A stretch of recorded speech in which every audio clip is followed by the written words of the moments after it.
4 × 3 = 19, 6 × 5 = 41, 7 × 2 = 23 ആയാൽ 8 × 2ന്റെ വില കാണുക.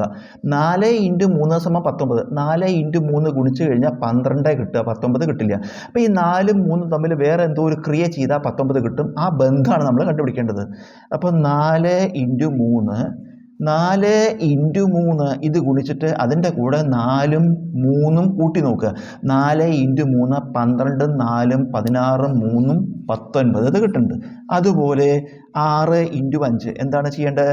6 × 5ൻ്റെ കൂടെ 6ഉം 5ഉം കൂട്ടുക. 6 5 30, 6 36, 5ഉം 41 കിട്ടുന്നുണ്ട്. അതുപോലെ 7 × 2 7 × 2 ചെയ്യുമ്പോൾ 7 × 2 + 7 + 2 7 × 2 14, 7ഉം 21, 2ഉം 23 ഇത് കിട്ടുന്നുണ്ട്. അപ്പോൾ അടുത്തത് നമുക്ക് കാണേണ്ടത് 8 × 2 ആണ്. ഉത്തരം കാണാൻ 8 × 2 + 8 + 2 8 × 2 16ഉം 8ഉം 24, 2ഉം 26 ആണ് ഉത്തരം.